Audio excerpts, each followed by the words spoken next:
Ready, start, para. But to give the lead, we need to do certain things at home.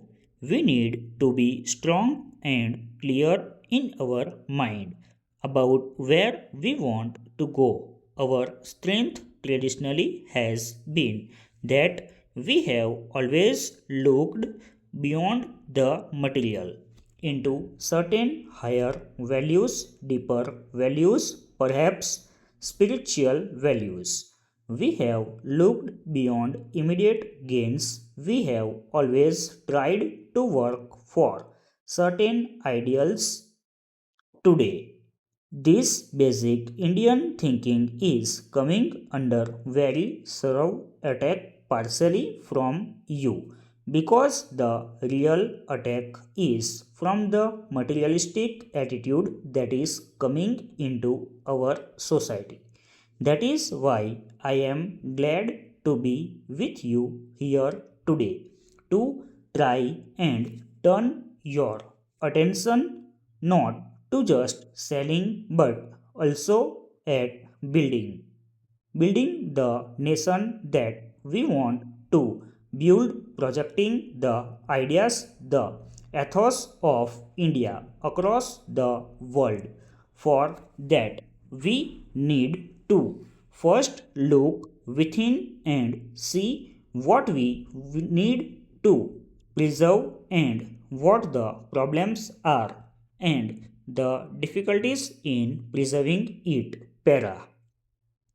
The biggest attack on our traditional thinking, on our culture, on our civilization is from materialism, which is being brought in partly because of growth, development, because people have access to goods and facilities which they did not have access to earlier, because their incomes have grown, because their standards of living have gone up.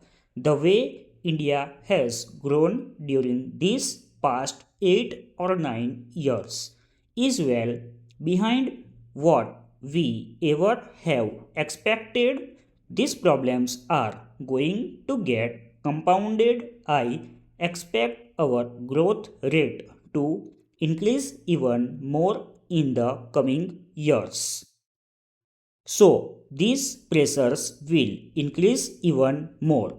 Therefore, we must be very clear in our mind about the sort of nation we want to build.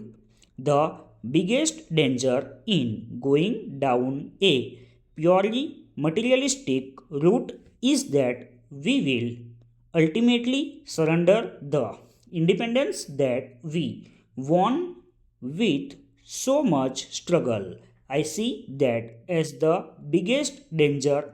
We are independent today, not because we won a battle against the British and sent them home. We are independent today because we have followed certain policies, because we have followed a certain ideology, because at every step that we have taken, we have kept in mind the point that the independence that we want could also be lost very quickly. When I talk about the independence being lost, it is not just a question of being ruled by another state. That is perhaps not the way it happens now at the end of the 20th century. It happens in much subtler ways today. Flexibility in decision making is limited, options are cut, and ultimately you go by a feeling of righteousness, full stop, over